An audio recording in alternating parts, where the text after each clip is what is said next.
Thank you, Mr. Chairman. Mr. Zukerberg, thanks for being here. At current pace, you're due to be done with first round of questioning by about 1 a.m., so congratulations.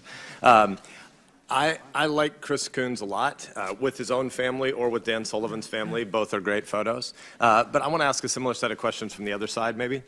I think the conceptual line between mere tech company, mere tools, and an actual content company, I think it's really hard. I think you guys have a hard challenge. I think regulation over time will have a hard challenge.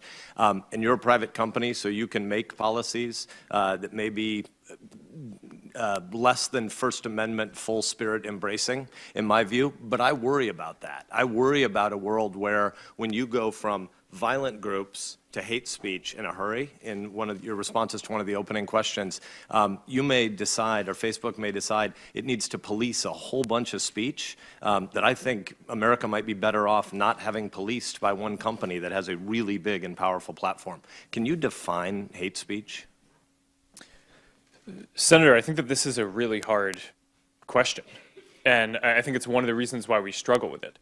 There are certain definitions that we have around calling for violence or let's just agree on that. If somebody's calling for violence, that shouldn't be there. I'm worried about the psychological categories around speech. You used language of safety and protection earlier. We see this happening on college campuses all across the country. It's dangerous. 40% of Americans under age 35 tell pollsters they think the First Amendment is dangerous because you might use your freedom to say something that hurts somebody else's feelings. Guess what? There are some really passionately held views about the abortion issue on this panel today. Can you imagine a world where you might decide that pro-lifers are prohibited from speaking about their abortion views on your content, on your platform? I certainly would not want that to be the case.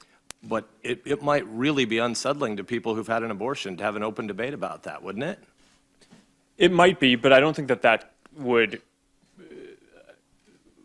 fit any of the definitions of what we have.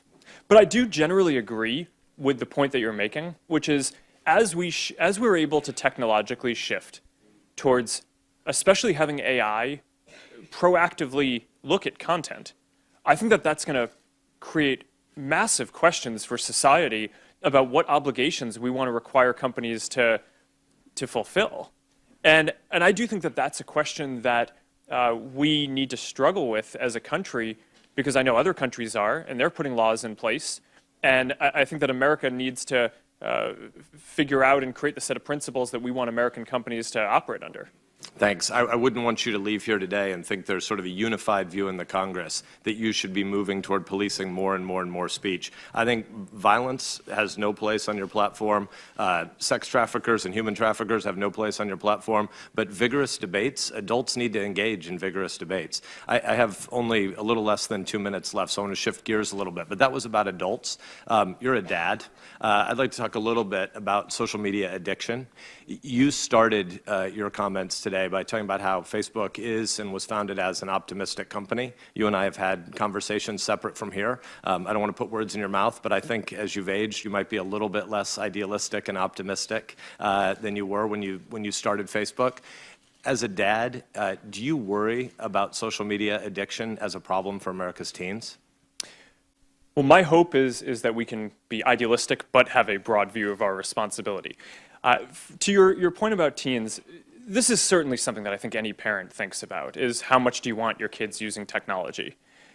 At Facebook specifically, I view our responsibility as not just building services that people like, but building services that are good for people and good for society as well. So we study a lot of effects of well-being of our tools and broader technology. And like any tool, there are good and bad uses of it. What we find in general is that if you're using social media in order to build relationships, right? So you're sharing content with friends, you're interacting, then that is associated with all of the long-term measures of well-being that you would intuitively think of. Long-term health, long-term happiness, long-term feeling connected, feeling less lonely.